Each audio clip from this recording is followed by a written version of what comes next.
Good evening and thanks for watching. Tonight, Russian forces are intensifying airstrikes and the shelling of cities across Ukraine. Their targets reportedly include civilians. Today, U.S. Secretary of State Antony Blinken said Russia's actions could constitute a war crime.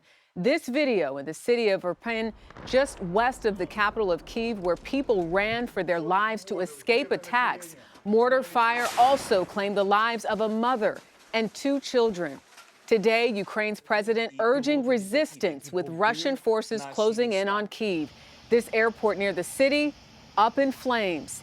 And in Russia, new anti-war protests and crackdowns. More than 4,600 people arrested in over 60 cities. And tonight, more sanctions targeting Russia from global corporate giants. Our coverage tonight begins with CBS's Charlie D'Agata in Kyiv. There is no escape from Mariupol.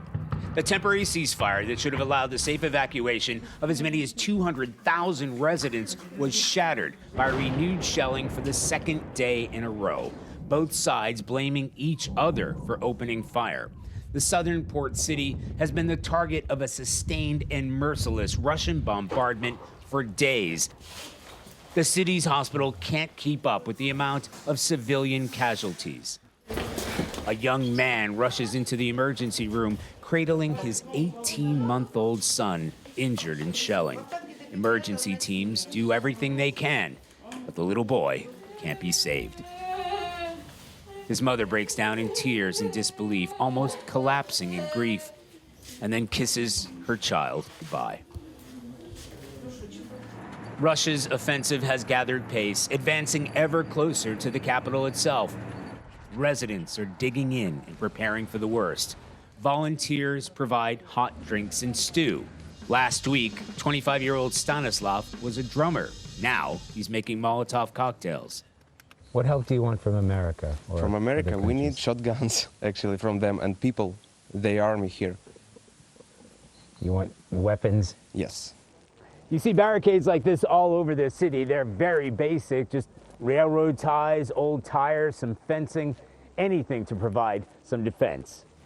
And look at this line of men by the thousands who may have never raised a rifle, ready to fight. And here's why. This is Irpin, roughly 15 miles outside the capital. Incoming missiles send men, women, and children scrambling to get away, even as explosions ring out. Charlie D'Agata once again showing us the harsh realities of war. Charlie, going back to Mariupol, a ceasefire collapsed 2 days in a row. Is another attempt even possible?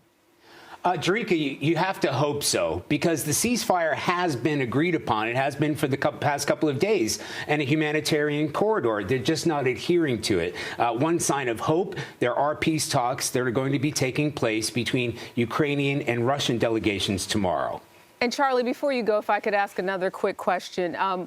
Where you are in Kyiv, what are people on the ground saying who've decided to stay? Obviously, 2 weeks ago, there was a different sentiment. Many people didn't even think what we're seeing was truly possible. Oh, Jerika, they know it's coming now, and they are preparing for it. You know, men are arming themselves, those barricades that you've seen throughout the city. They are grimly determined and serious about what is to happen. The volunteers are all pitching in terms of trying to get food, Molotov cocktails to the front line. So they are all digging in, and they really feel like it's just a matter of days before Russian forces are encroaching on this city. Charlie D'Agata in Kyiv for us. Thank you.